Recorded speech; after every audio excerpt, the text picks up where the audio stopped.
You're listening to the Bright Futura Podcast with your hosts, Joshua Hinkins. And Mike O'Rourke. So, as this is the first episode of the Bright Futura Podcast, it's wise that we introduce ourselves. So, Josh, couple of points to hit. What do you do? How long have you been doing it? What made you start? I see, so you're giving me the questions first so you can stall for time. I see how it is. Yeah, pretty much. No, so I'm an illustrator. I predominantly do illustration. I work with a lot of vector work recently. I also dabble in watercolor. That's what I was predominantly doing before I started university. I am currently still at university, studying graphic design and illustration. I wouldn't call myself a graphic designer. Would you say you are a mixed media artist then? I would say that most definitely, yeah. I would also describe you as that. Yeah, my work is very much a mixed bag of all of the medias. Yeah, that's what I do. So, second question, what made you start? Oh, wildfire. What influenced you to begin your journey into the creative industries? I just picked up a pencil when I was like in what do we call it? I can just think of the word kindergarten, but it's not that over here. It's playgroup. Playgroup. Yeah. When I was at sort of play school, kindergarten thing, just picked up a pencil and it's gone on from there. It's gone on maybe nearly 20 years. When you were younger, what kind of things would you draw? Was it sort of... Oh, I would predominantly draw Luke Skywalker because when I was that young, all I would watch was Star Wars: A New Hope. I wouldn't watch the other ones, just New Hope. That's a very good answer. Yeah. And in fact, no, it must have been the other ones because the first picture that my mother still has framed is a picture of Emperor Palpatine with his Force lightning, which I feel says quite a lot about who I am as a person. Really. You know, I know you fairly well. I can completely agree to that point. What was the first time you considered turning your creative talents into a legitimate career? I mean, I don't think I'm still there yet. I'd say you're there. I mean, I've been at conventions with you selling artwork, and I'd call that a career. Maybe, yeah. I suppose so. So, if we're going along that lines, I would say it would be sort of like, what did we have? We had like a couple of months before that first convention, wasn't it? Yeah, it was. We what was it, just 2 years ago. Yeah, it's 2 years ago now. Yeah. We kind of just winged it and went for it. Yeah, really. we'd not long met. It must have been about 3 months after meeting each other, and then I just turned to you because we both knew who Jesse Cox is, who is the figurehead basically of the convention. He doesn't technically run it, but the convention is for him. Yeah. And we both, Jesse Cox is a gaming YouTuber, to clarify, and we have both watched him for a very long time. And we, soon after meeting each other, we sort of discovered that we both know of the same type of online presence. The influencers is the technical term. Yeah. And from there, we just kind of decided, why don't we go? Why don't we sell artwork at this convention? It was an interesting journey, we could say. I feel like since 2 years ago, our work is vastly improved. So much better. Cracking. So that was the point that you decided this could definitely be my career. If talking about in a way that I started to sell work, then yeah, it would be Yeah. that. But if it's a case of, do I believe that my work is to a standard where I could sell it out in the public, like properly, not almost pander to an audience as such. I know, because hey, there is nothing wrong with a little bit of pandering. Yeah, I know, but yeah, for me, it would be a case of putting artwork out there that isn't directed to a specific audience, and people still being able to still going, oh, I like that, I want that. That's so at the minute, no, I'm not there. But prior to this, what made you sort of consider it in the first place? Because I know I have some background knowledge on Josh. I know that in college you originally did sports. I wasn't doing well, tell a lie. To start with, before I was doing sports, I was studying chemistry, biology, maths, fine art and graphics, which, let me tell you, is a shit show of a choice, because that was way too intense. If you're ever thinking of doing that whole combination, don't do it. Trust me. And that was at Franklin College? Yeah, that was it. In Grimsby? Yeah. Now, fun fact, both me and Josh went to 2 of the same colleges at the very same time and did not meet each other until we both happened to move away to university at the other end of the country. Now, I've no idea how this happened. I mean, if fate could have collided anymore, would have been fucking stone at the hip. Siamese twins. Siamese twins. Let's go with that. That's the one. Okay, so conjoined twins, I think, is the more appropriate term. Yeah, I think that's politically correct term. So, with the knowledge that you went to college for all these different subjects, you then moved on to sports at the Grimsby Institute. Yeah. Now, from there, you somehow transitioned back into creative. Yeah. So basically, I went through college and first year of university doing sport. I'd done sport along with that as I'd grown up. It was what I enjoyed. But it came to a point in my first year of university where I was like, this is a good course, but it's not what I want to do. It's just not for you. Well, that's the thing. I really enjoyed it. Like, it was definitely a course for me, but it wasn't what I could see myself doing long term. Yeah. I understand that for sure. So, would you say if you'd stuck out sports, you'd still be the person that you are now? Or do you feel like switching to a more creative industry has helped shape where you are? Has it changed you as a person? I think it's allowed me to have a little bit more fun with what I'm doing.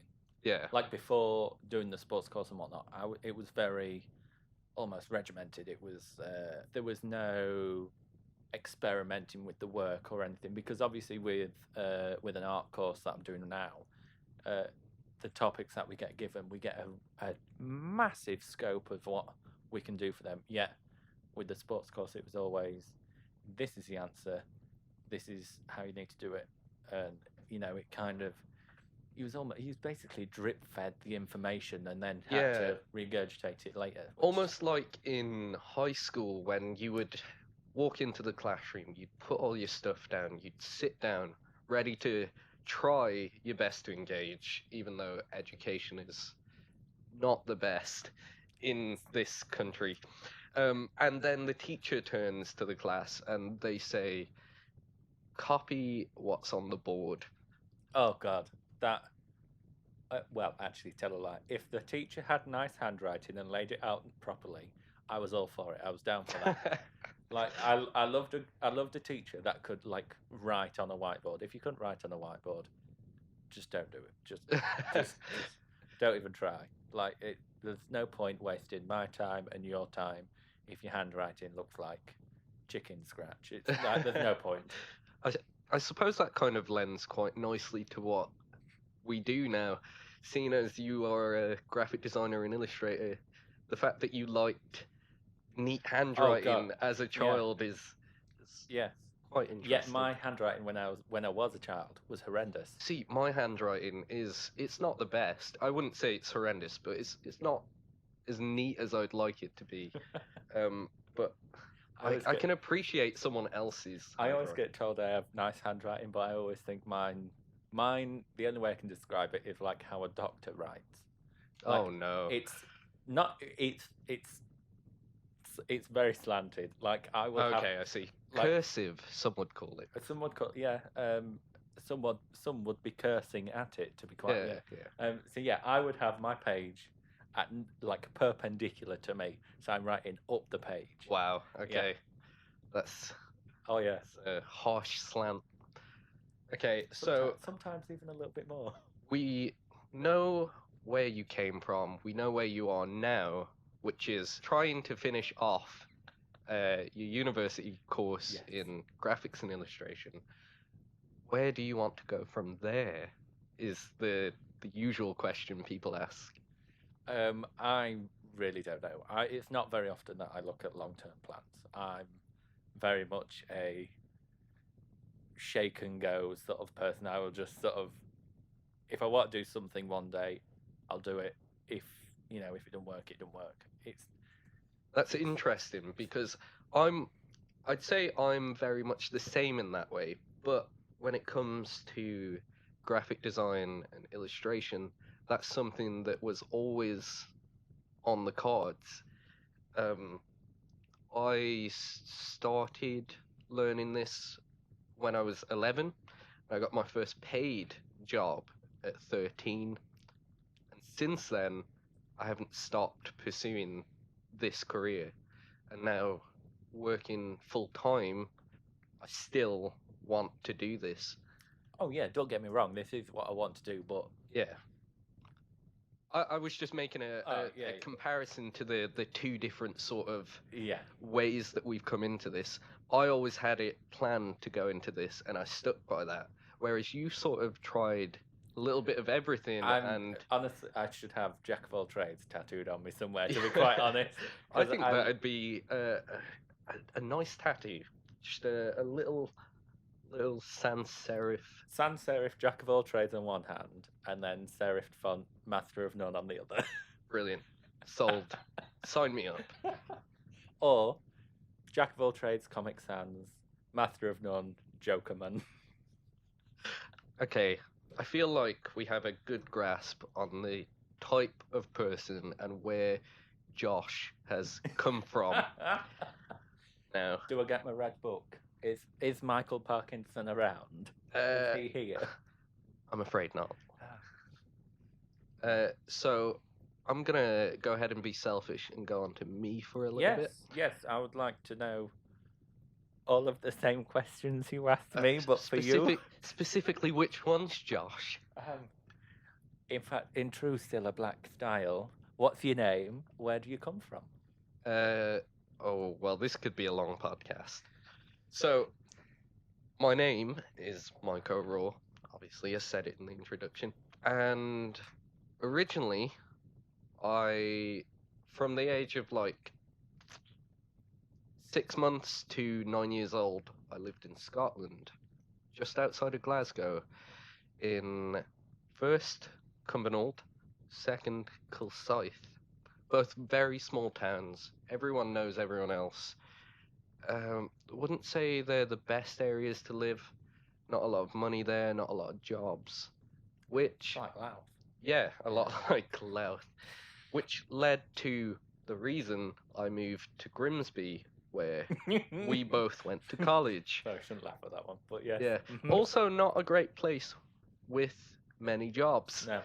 But it had more opportunities for my mother to get a job. So, moving on from that, I went to high school at Wintringham Academy in Grimsby, round the corner from Grimsby Institute. Yes. When I started learning design, I was doing a media course at school, from year 9 to 11 or whatever. So you'd be about, what, 14 to 16, that sort of age? Something like that, wouldn't it? Something like that. I'd already dabbled in the Adobe Suite. Well, it wasn't Adobe Suite then. It was Adobe Photoshop 7.0. Oh, Indeed. wow. Which I believe was actually technically CS1. I think that was the first edition of Creative Suite. I was still using bloody poster paint at that point. That's how far behind we were. So yeah, the school I went to at the time didn't have the facilities to do the media course at school. So we actually did media at the Grimsby Institute, which is where I eventually went on to do interactive media design. Ooh. And that's where I met a good friend of mine who was also my lecturer at that point, Toby De Jong. He's a very good friend, and Is he the one that was in the paper with his son? Yes, he was. Yes. He's a wonderful man. He knows my grandma. Does he really? Yeah, my grandma, completely off topic. Yeah, my grandma was doing like a load of petitions and whatnot for what was going on. Yeah. And I think they got in touch and was whatnot. They were talking. Oh, brilliant. So I'm like, the world is too small. It is. So yeah, he was. I don't know if I've ever spoken to him about this, so it might be a bit weird. But he was sort of a mentor at like a weird time in my life. And you don't need to iterate on that. Yeah, I'm not gonna. You got on that front. Let's just leave that bit there. And he really saw something in what I was making at the time. It was different to what everyone else in my school was doing, and when I went to college. Doing Naruto and manga? No, generally they were doing stuff that looked like it could be done on paint, whereas sass. Wow. Yeah. And Toby really saw what I wanted to do and where I was going, and we actually worked on some freelance work together when I was in college and made a website for Waltham Windmill, which I don't believe he ever paid us for, even though he said he would. He then also didn't use the website though, so that was fine. Yeah, so really the point where I knew I wanted to continue it as a career was around 13, 14 when I started, but then when I got sort of solidified the idea. Yeah, when it got solidified was when I met Toby, and he really started pushing me in the direction I wanted to go in. Oh, cool. Which was really good. And then when I finished college, we went out and got very, very drunk. And he told me that my university choice wasn't the best and I could have gone somewhere better, which I could have, but I decided to go to. Well, then this podcast would never exist. Exactly. Well, saying that, you never know. To be honest. To be fair, no clue.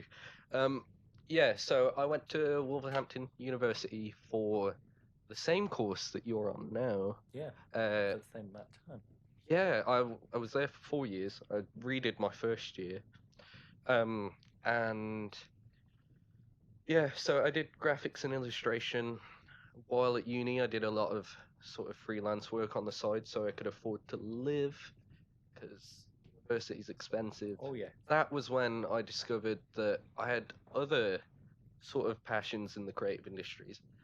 During my time at university, I made stuff for TV. Oh, cool. Which was animation work for hit record on TV. Oh, it was a really cool experience.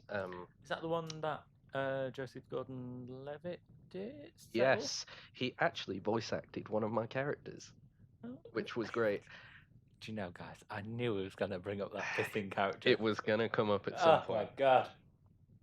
So that was a brilliant experience. Another. You wait till I tell Lucy that you told us that. You wait. Oh God. Another thing that I experienced while at uni was I made a game. Yeah, while I was at university, at the end of my second year, during the summer between second and third year, I went to Scotland and participated in Dare to be Digital. Yes. Yeah. That is in Dundee. Dundee? Yeah, I think. I'm going to take your word on that one. If not, as long as it wasn't Inverness. No, it wasn't. I'm sorry, Inverness viewers. I've been to Inverness. But it ain't there.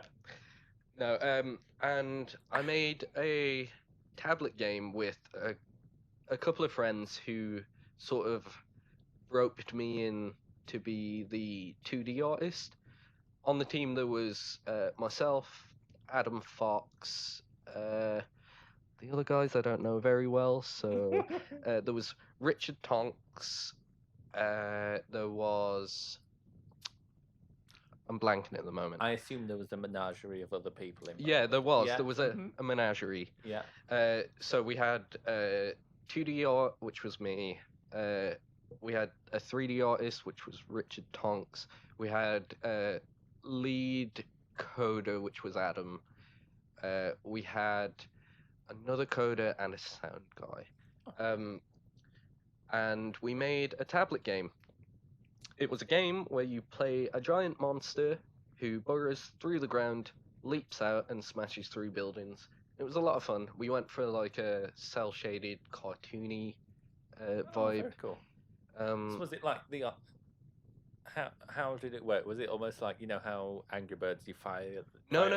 It was a 3D game. I did textures and I created the concept art and all the branding, and we had a big cardboard cutout point of sale that we had in like game, which was kind of cool. I have a picture of that somewhere. Yeah, and how the mechanics worked was, it was motion controlled. This was when motion was only really just coming around. What, the sort of gyroscopic? Yeah. So it was iPad mainly. Worked on mobile. You didn't have to use the motion controls, but they were the main sort of. They were the most popular when we play tested it and stuff. And you would physically tilt the tablet, and you would burrow through the ground, dive out, and you'd aim for as many buildings as you could get. And you would rack up points, and then you get put on the leaderboard at the end. Very simple concept, and we managed to win the audience award. So the audience voted for us. We narrowly missed out on a deal to get the game fully finished and made. I'll just toot my own horn here. The person that was going to be funding it said they preferred our game, but because we didn't live in Scotland, we couldn't actually physically work with him, so we couldn't make the game. Not even over Skype? No. It was in conjunction with the Abertay University, which we were going to be given office space there and had to work out of there, which I couldn't do because I had my third year of university to finish. So yeah, that's a bit of a bummer, isn't it, really? A little bit, but it's not a big deal. We still made it. It was a lot of fun. To say he preferred your game, that's quite a big. Yeah, it was really cool.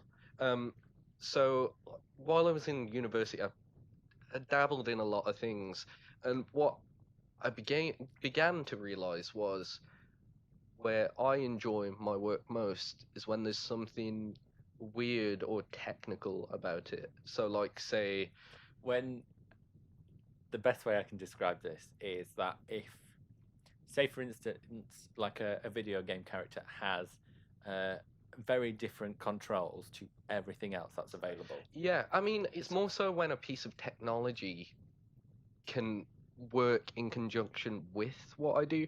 So like, say there's the TV show, it's animated, it's I can make a bright, fun thing in collaboration with voice actors. or if it's obviously 2D art in a game, I get to make a game and have it run on, like, I don't know, Xbox, PS4, PC, and it's just fun. So I find a lot of enjoyment in that, and now I'm experiencing that same thing in my full-time job, where I get to create a website and create animations on the website that sort of make it a little less standard. I like taking it that little bit further. Like work that's good, but you can see ways that it can be tweaked to be more visually stimulating to look at and whatnot. So I like to make something nice and then look back at it and be like, okay, now what else can I do with that? Yeah. That's the kind of stuff that I enjoy. So does that mean with your work that you're a perfectionist? If you're looking at your work and then looking at it again once you've technically finished, and then seeing where you can improve again. I'd say that's accurate, almost to a fault, honestly, because it ends up taking me a little while to finish things that I could probably finish earlier. Like when I make art prints for conventions, it takes me a while to get them done because I end up tweaking these tiny little things that most people wouldn't recognize, but I know that it's there.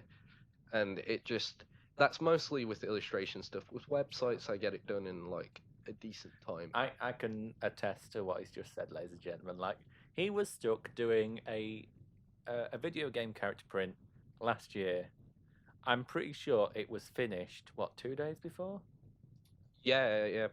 No, I'd say it was probably a week before because I had to get it printed. It was definitely but didn't you get? Oh yeah, I got it delivered the morning of. That was the first year we went to CoxCon. The year after it was. Oh wait, no, you're right. No, it was the second year. Second year, yeah. My mistake. Yeah, because Overwatch wasn't out in the first year. It was only sort of teased. Oh my god! How crazy is that? Hellfire! Because the thing I focused on in the first year was the other Blizzard game, Heroes of the Storm, with my murky prints and stuff like that. Oh yeah, and League of Legends. And I did very basic vector work. I did as well in the first year.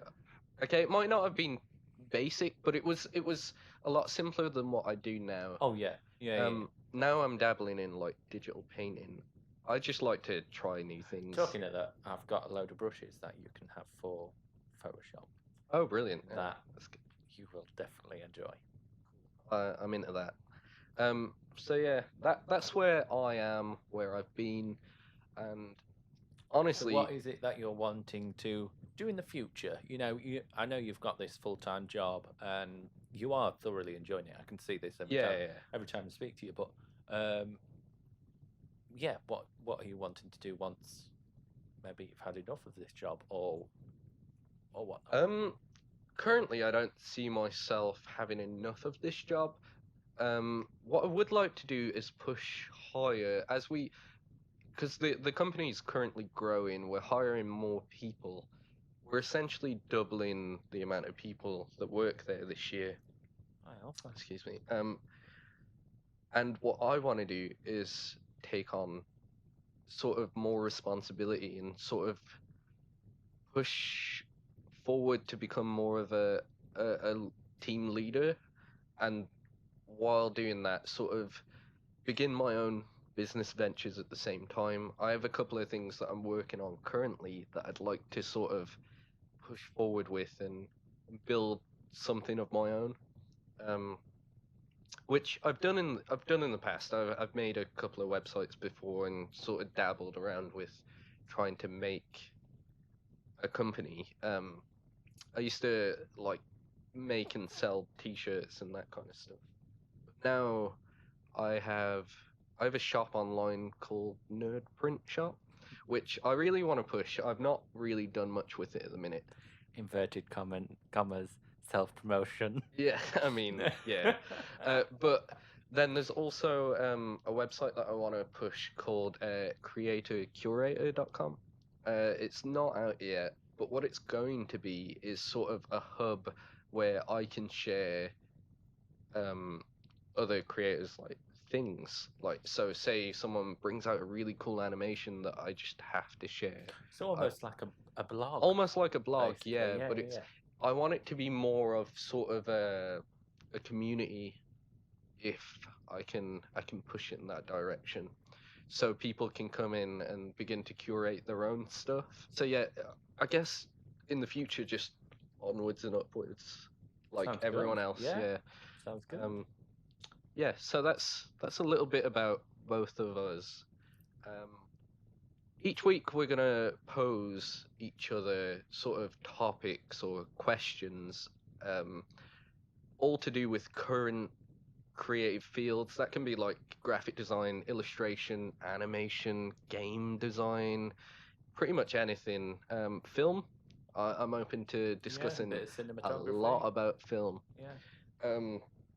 And I've got a couple of questions or topics to pose to you this week. The first one we discussed fairly briefly, I'd say, before the podcast, being that Calvin Klein has a new logo.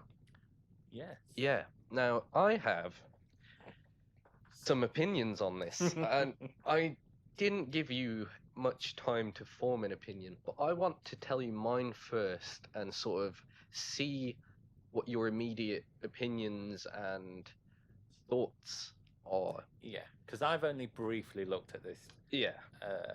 This new logo design. Yeah. Sorry, carry on. So basically, the Calvin Klein company has a new head of design. His name is escaping me at the minute. But basically, when he came in, he wanted to make a bold statement. He brought on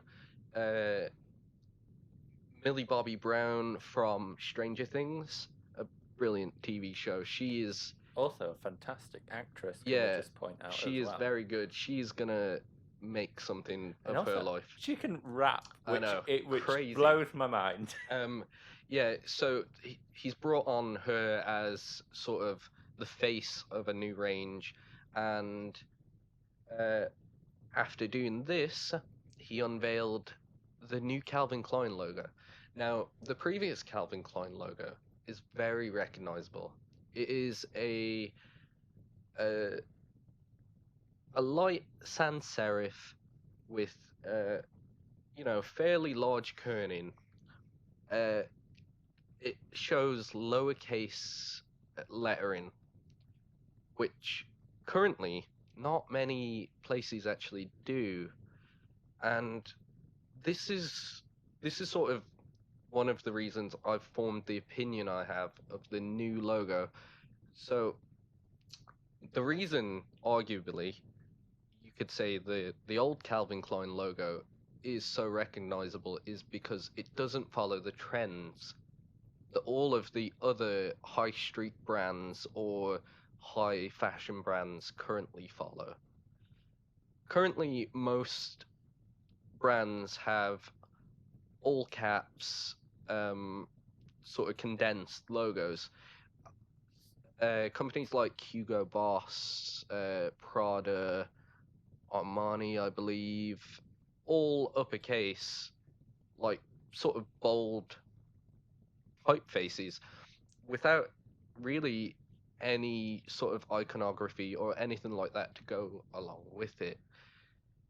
Calvin Klein sort of went against that trend. They had a lowercase logo to start with, and they formed an icon to go with it, which is the iconic CK logo.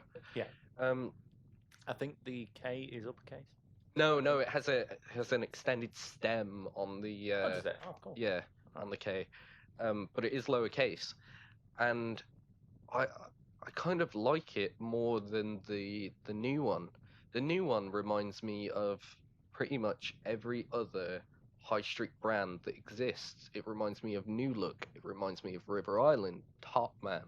It kind of takes away that premium edge that Calvin Klein has for me anyway, I just want to talk briefly about the kerning on the new logo. All of the letter forms are so cramped and close together. It just, something about it doesn't sit well with me, other than the fact that it's just not as recognizable anymore. What are your opinions on it? So yeah, I have literally just looked at the new logo. See, I kind of like it. I'm not a huge fan of serifed fonts, I must admit. Like, Yeah. obviously use them where they're appropriate, and the Calvin Klein logo before, it did look good. It did, but it wasn't for me. Now, this new one, where it's just sans serif fonts. I mean, the previous one was also sans serif. It was just that it was lowercase, yeah. Oh. I think you need to go and look at the old one quickly. It is... I wouldn't say particularly that I was hugely fond of the previous logo either, but I have to argue that it was more recognizable than this one. So that's obviously the new one. Yeah, that's the new one. See, I like that. But do you not feel like it looks too similar to a lot of the other brands that exist at the minute? See, this is a difference though. Like, to me, Calvin Klein, I don't associate that with like Prada or anything like that, because it's just, to me, I've seen it being more, it's accessed more recently by lots of people. Whereas, like, I could go to uni and people could be wearing Calvin Klein stuff. Yet, if I went to uni and saw someone in a Prada jacket or with a Prada handbag, I'd be like, what are you doing with your life? Why have you brought that here? Of all places. Yeah. You know what I mean? Like, I like the logo. It could maybe do with spacing out a bit more. The kerning could obviously be a bit better. But I kind of like it. Okay. I understand that.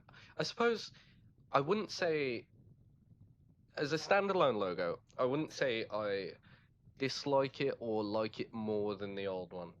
My main gripe is just it feels less recognizable to me. It's more forgettable than the old one. But the old one was just the CK, and now if this one continues to be the CK... It also had its long form as well. The full word spelled out in sort of standard lowercase sans serif, and it was spaced out more. Yeah. Which is... My argument was that it directly went against what all those other brands were currently doing. I mean, every other high street brand or high-end brand generally has condensed uppercase letter forms, but the old one I would recognize immediately. Now, okay, yeah. So that's my personal opinion on the new logo. I prefer the old one because it was more recognizable. It made more sense to me than this new one, because it was the only thing that really made it stand out to me against the other ones. Whereas now it's just kind of lost in that void of condensed uppercase high street logos. Where I'm sort of coming from. I get where you're coming from. I know this will be a very out there idea, but they could just do 2 black blocks for the logo, for like the length of Calvin and the length of Klein as their new logo. Tell you what, I'd be into it. Sign me up. You know what I mean? So like, just sort of like, almost looking like Morse code. Yeah. Like sort of quite thin, but that fits the length. See, something like that would be iconic. So, like, what I like about branding is your company will be perceived exactly how you want it to be if you create the right branding, the right... I mean, it doesn't just start and stop with the logo. I mean, if you continue that theme throughout your stores, throughout your website, I assume it would be. Yeah, exactly. But if you had this like sort of out there different thing, then you're going to be seen more often than these other high street brands that all have the same logo, because you can say, yeah, all the high street brands like River Island, Top Man, New Look, whatever, they all have different logos in quotation marks, but generally they all follow the same theme, and all of those shops blend into one for me. They all sell the same stuff and have the same sort of branding and have the same sort of models as their like photography in their stores. Why not just be a little more out there and be known as that other brand that isn't within the standard high street brands? Be that weird popular kid at school. Yeah, no, you don't even have to be the popular kid. You just be that one that's different. That you remember that one. Yeah, the kid that's known by everyone, but is like isn't with everyone. If that makes exactly. Any sense? Yeah. The moves around the friendship groups. The weird kid that's comfortable with himself. Yeah. There we go. Yeah. Yeah. So, I guess, what are your final thoughts on the new logo? On the logo. Yeah. I do like it personally. I kind of like that look anyway. That's kind of what I do anyway with my work. But neither. I mean, Mama can't afford any Calvin Klein, so like it doesn't bother me so much. Yeah. Okay.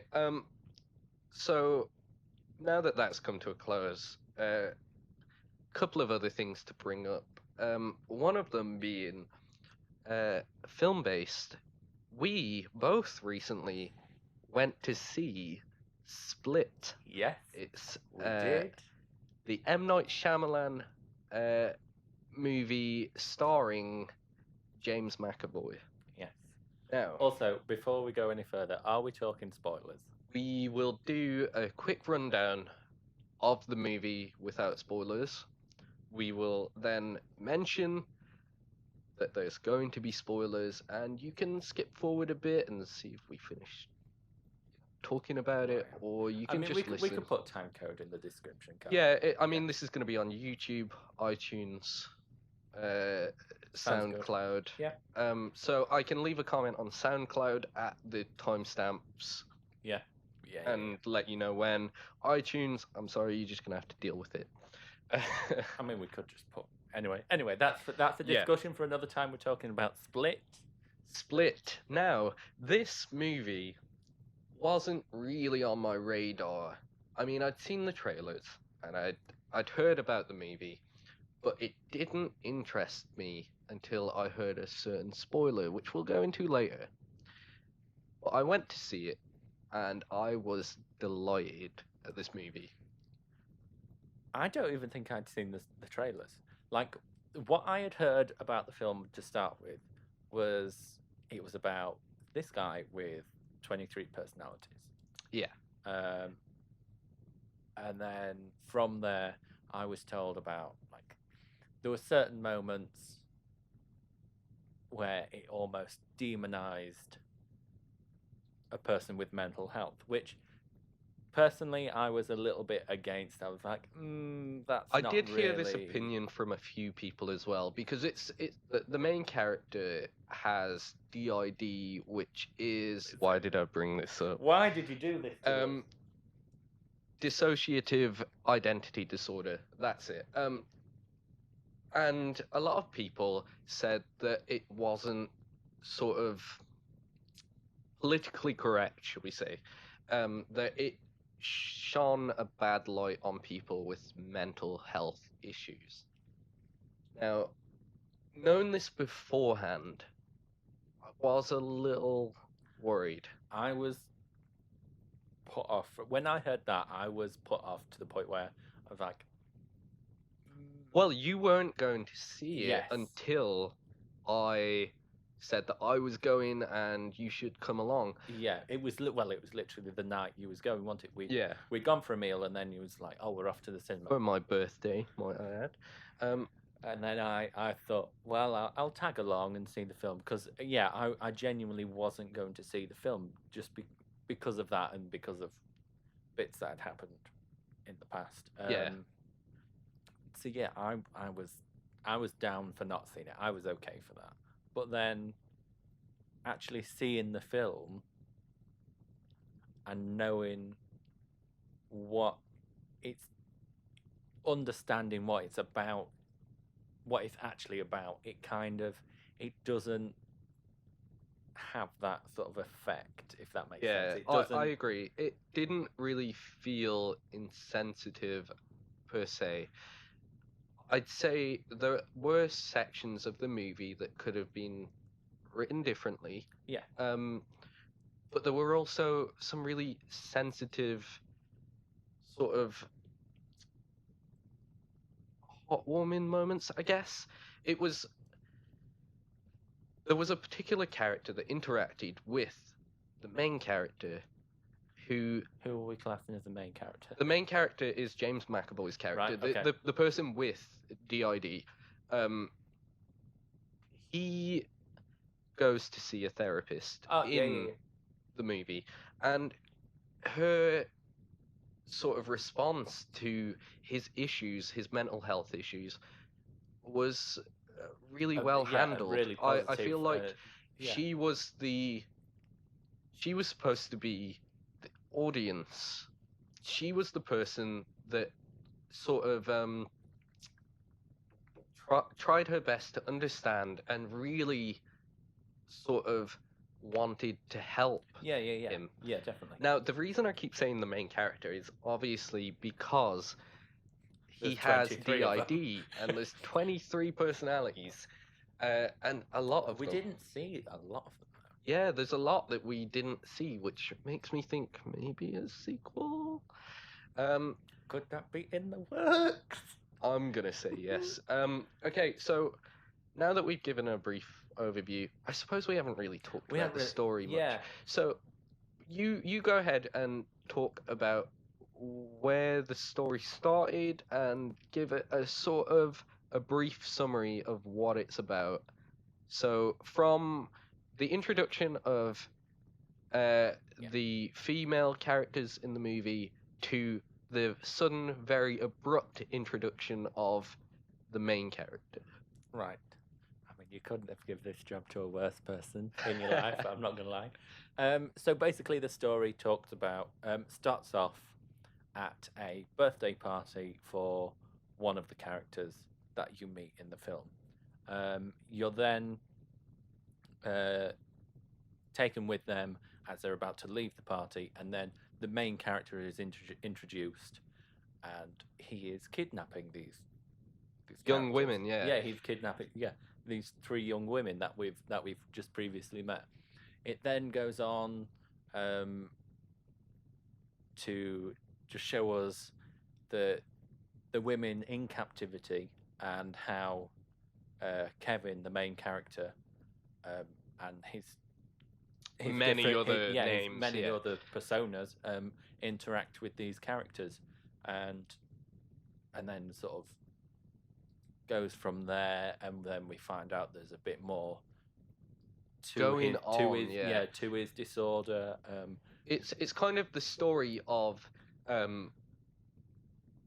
Kevin, however many other names he has, and these 3 young women. 23 let's not go there yet. And sort of what happens after he kidnaps them. Now, that's not a spoiler because it's made very clear that that's what you're getting with this movie.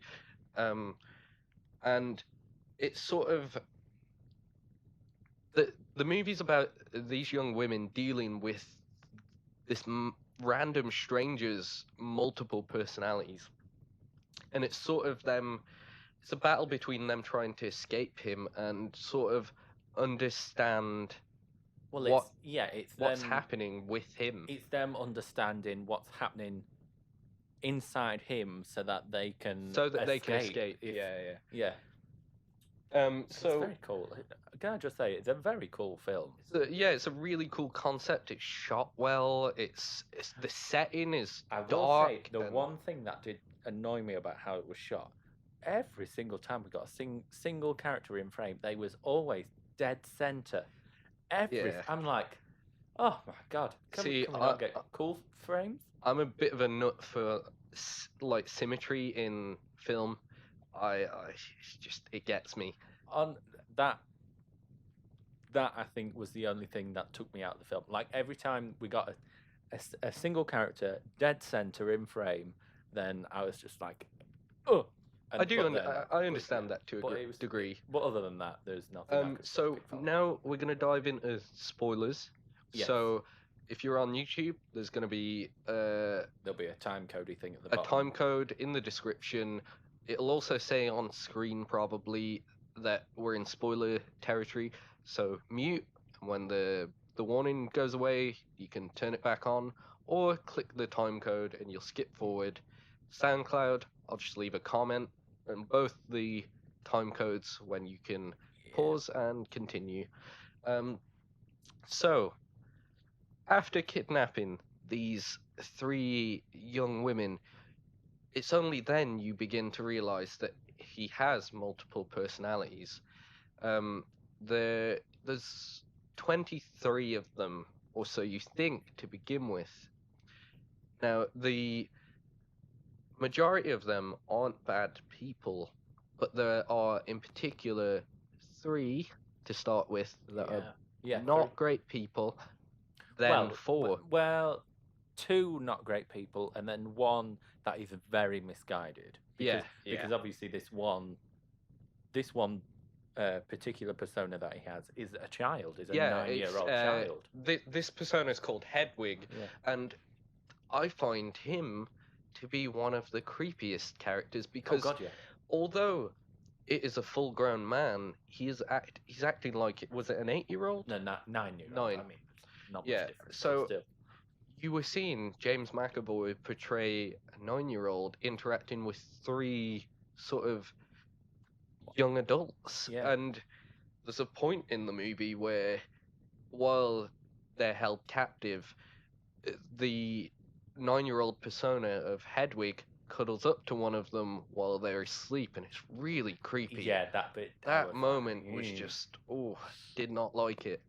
Give me shivers. They did a really good job of sort of showing how the 3 young women feel at the time.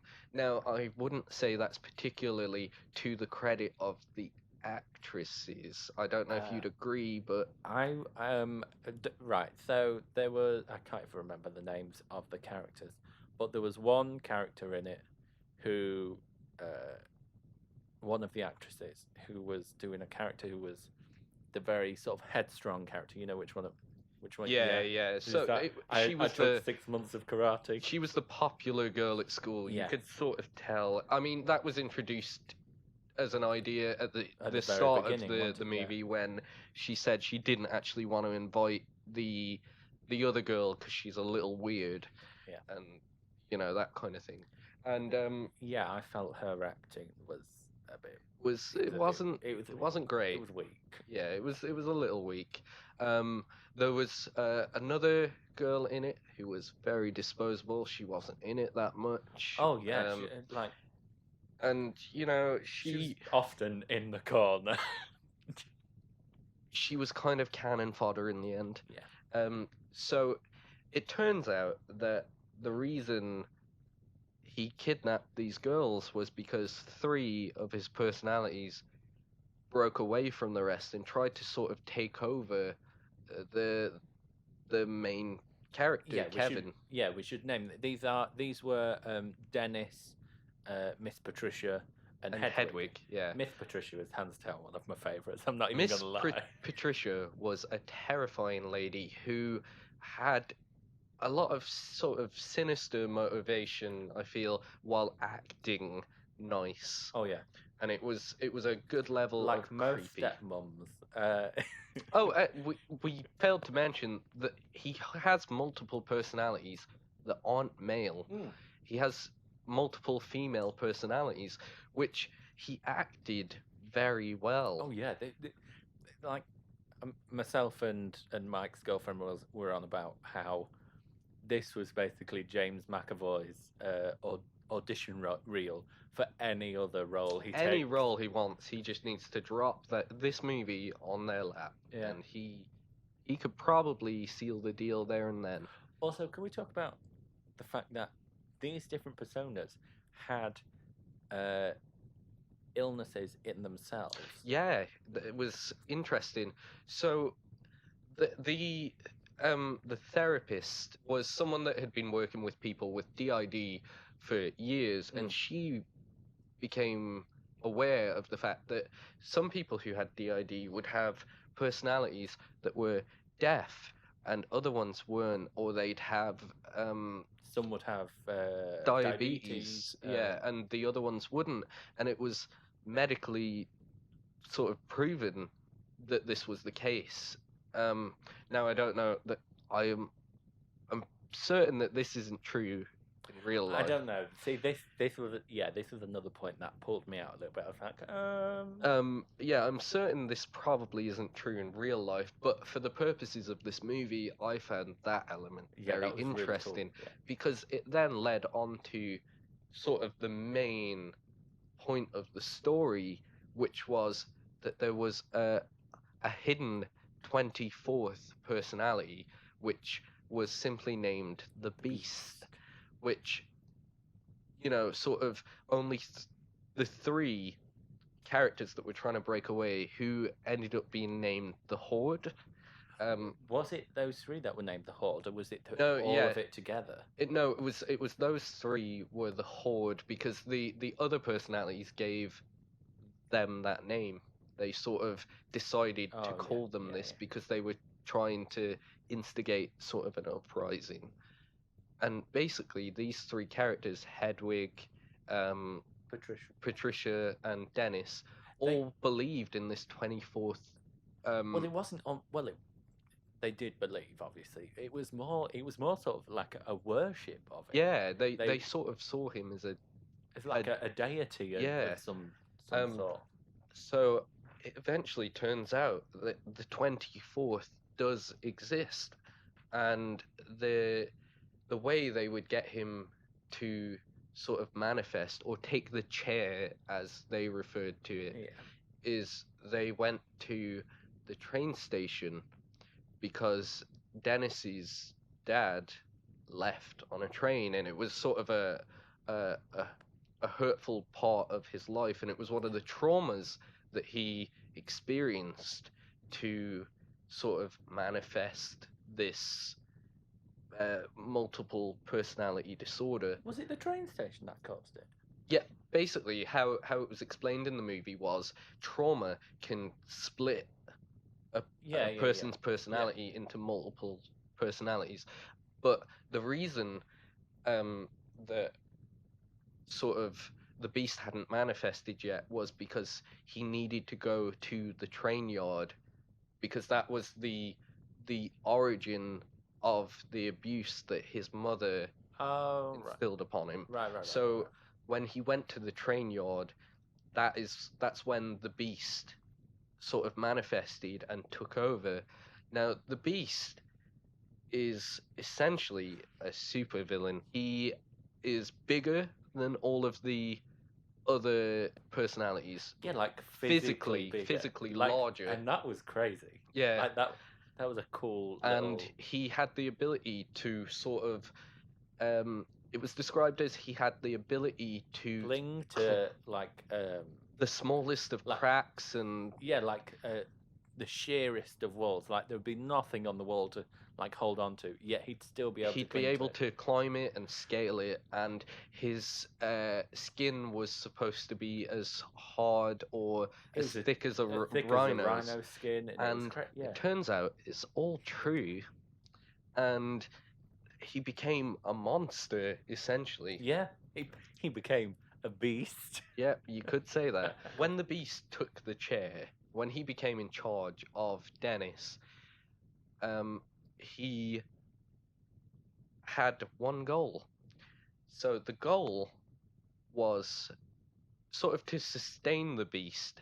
He had to feed on innocence. So that's it was on those who hadn't experienced trauma themselves. So to sustain the beast, they kidnapped 3 young women so that he could eat them. Yeah. Crazy. Insane. I mean, he fed on 2 of them. Yep, he fed on 2 of them. And the more throwaway of the 2 characters. The 2 throwaway characters.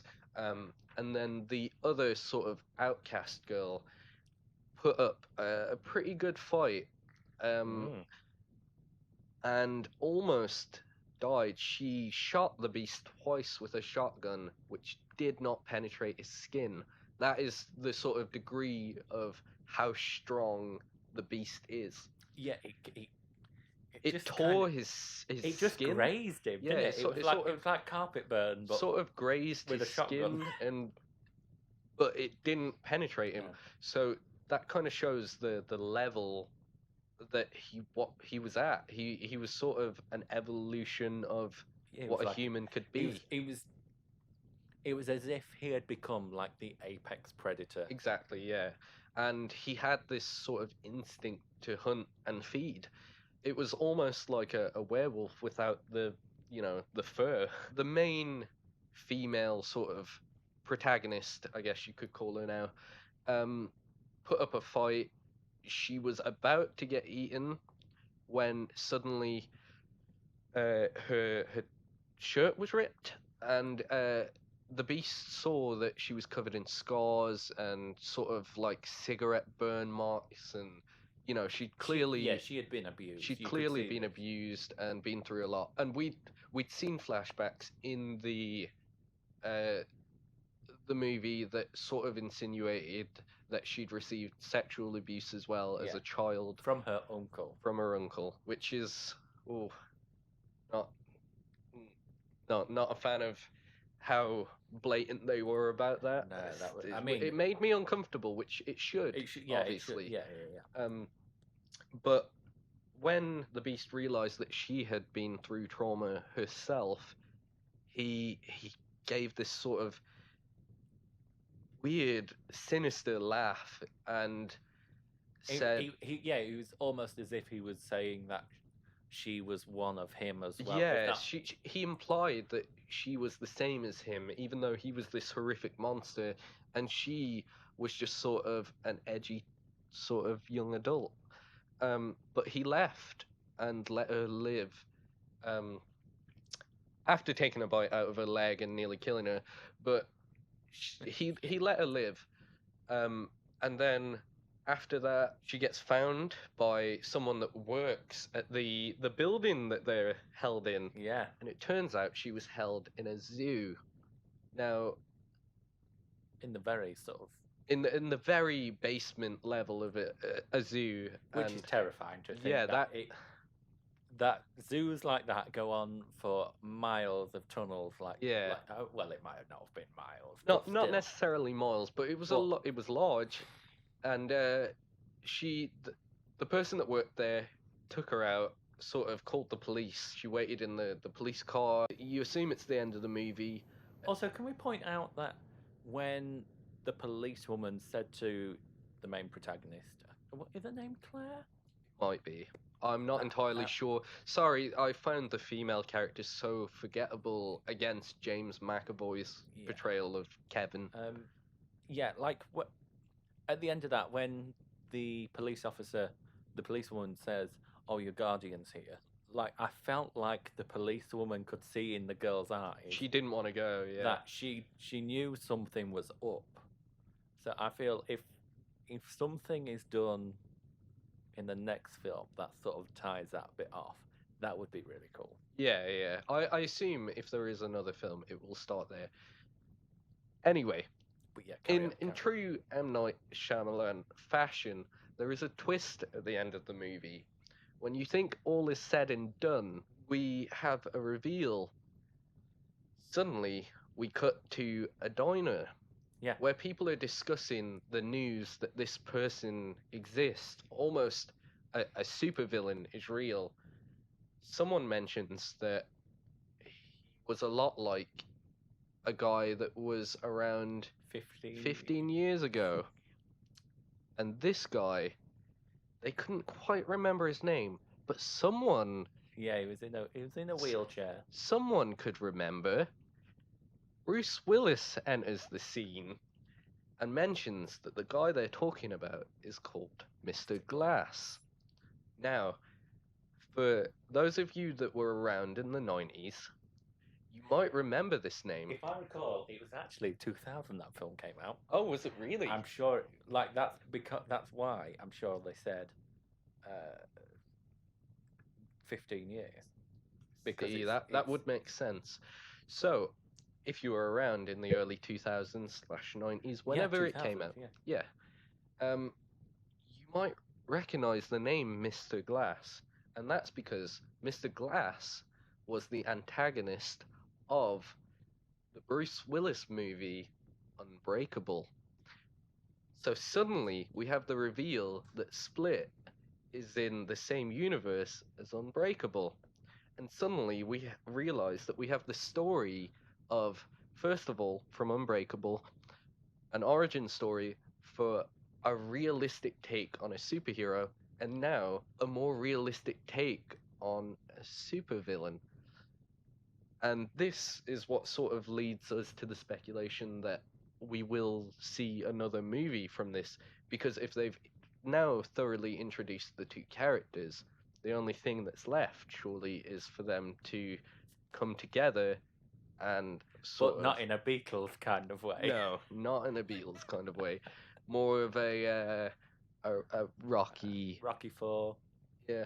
Yeah. So that was an incredible movie that completely blindsided me out of nowhere. I think it blindsided most people that watched it. I feel it did. It also has done very well. Like, to say it's M. Night Shyamalan. Oh, yeah. Is that his name? Am I saying that right? The King of Disappointment. Yeah, like, that was a good film. We tried to tally up the movies that we sort of enjoyed by him, and I could come up with 3. Yeah, I think it was. Yeah, because it was this film, Split, obviously, Unbreakable, because I love that film. Yeah, Unbreakable is a classic. And then The Sixth Sense. Yeah, but other than that, I didn't like Life of Pi. Did he do the Avatar film?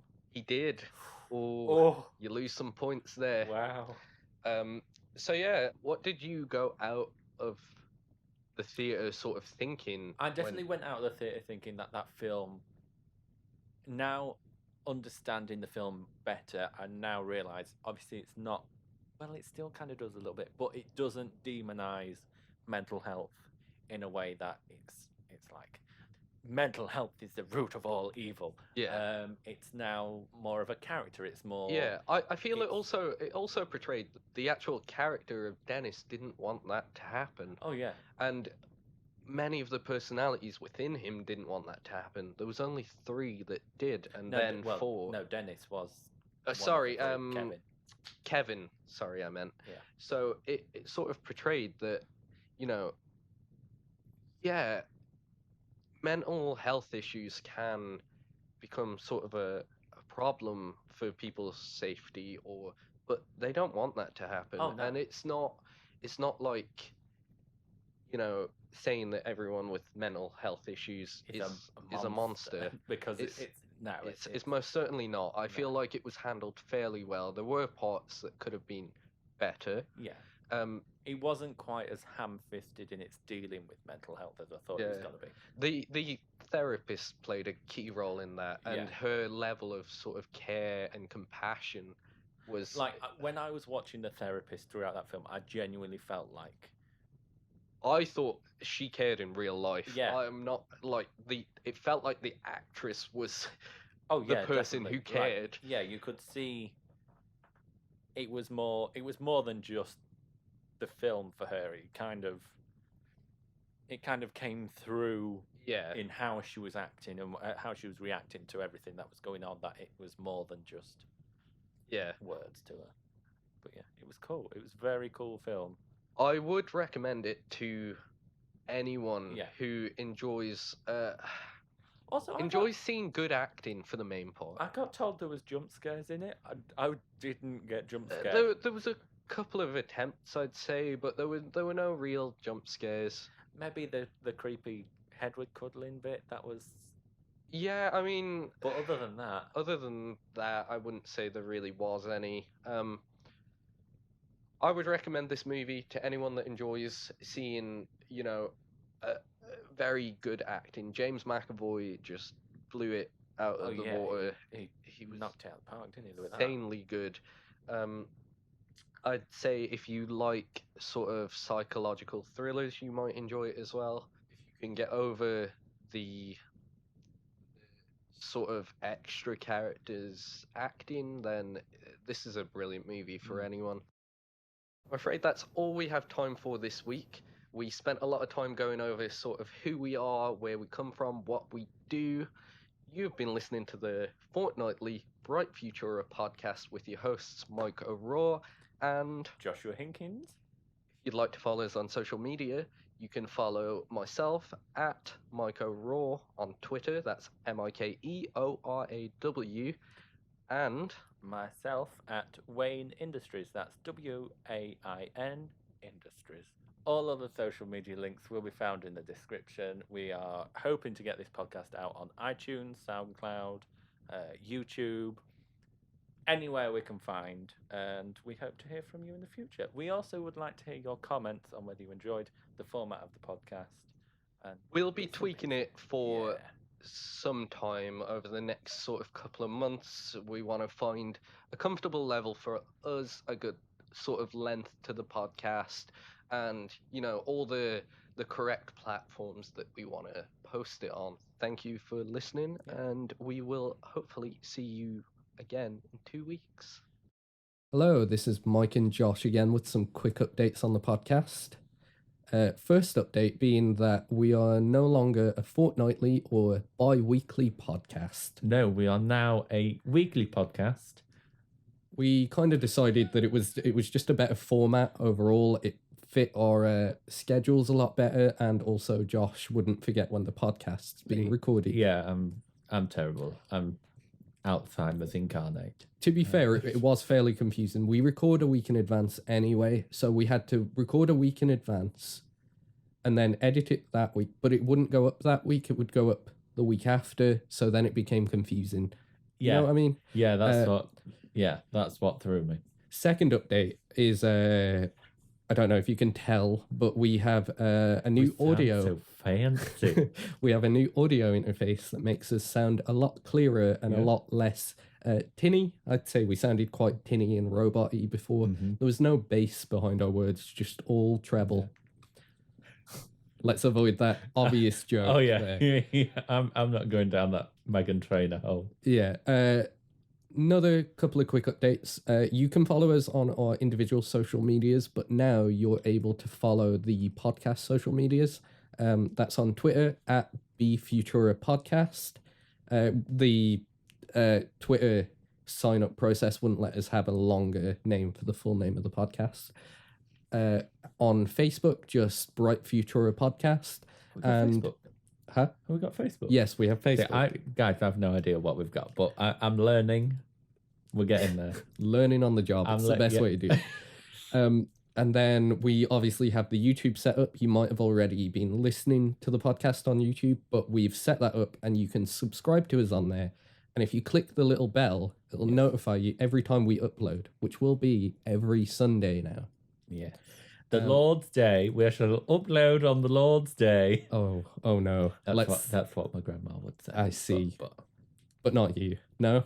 No. Not a fan? No. Okay. And if you would like to go ahead and leave us a rate and review on iTunes, comment on SoundCloud, on YouTube, that would be brilliant. It would help get the word out, get us seen a little bit more. It would be very kind of you. Yes, we shall be eternally grateful. Yeah, for your patronage. Unless there's any other updates, I think that would be it for this week. Can you think of anything else? I did have something and it's just gone. It's gone. Hey, I guess that's we'll find out. Yeah, so until next week, you've been listening to the Bright Futura Podcast. Bye. Yeah, bye.